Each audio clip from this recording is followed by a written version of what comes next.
Hello அனைவருக்கும் வணக்கம். நான் ஸ்விஸ்வாணி. இப்போ ஒரு சமையல் காணொலியை காட்ட போகிறேன்.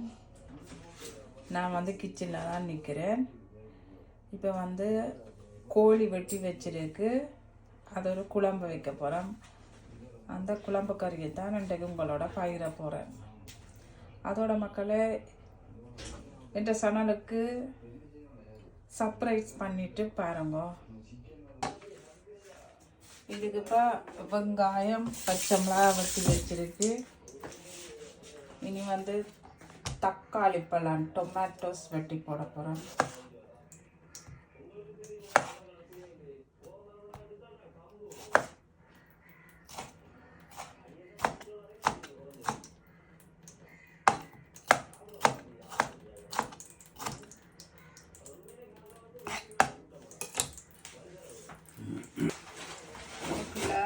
கோழி இறைச்சிக்குள்ள உள்ளியும் போட்டிருக்கு. கறிவேப்பிலை தூள் போடுறோம். தூள் 2 கரண்டி 2.5 கரண்டி தூள். இப்போ இதை எல்லாத்தையும் உண்டா போட்டாச்சு. வெட்டின சாமான் எல்லாம். உப்பு 1.5 கரண்டி.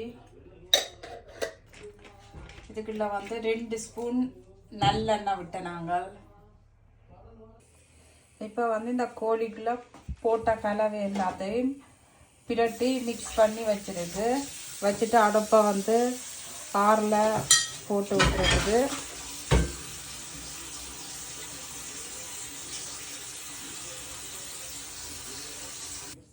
எல்லாத்தையும் பிரட்டிட்டு அடுப்பு போட்டோன்னா மூடி விட வேணும். அப்போ தான் கறி டேஸ்டாக இருக்கும், வெளியில் ஆவி போகாமல்.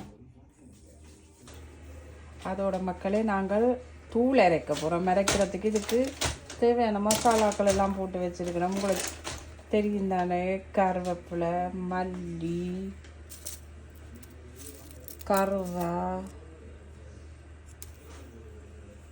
சேத்தல் மிளகாய் எல்லாம் இதுக்குள்ள இருக்கு. அரைக்க காட்டுறேன். ஓகே, இங்கே மட்ட பக்கத்தில் தீட்டல் கச்சி அரிசி போட்டிருக்கிறோம். அந்த அரிசி அவிஞ்சோன்னா வடித்து போட்டு சாப்பிட்டேன். இங்கே குழம்பு கொதிக்குது. ஓகே மக்களே, குழம்பு நல்லா கொதிக்குது. இனி வத்த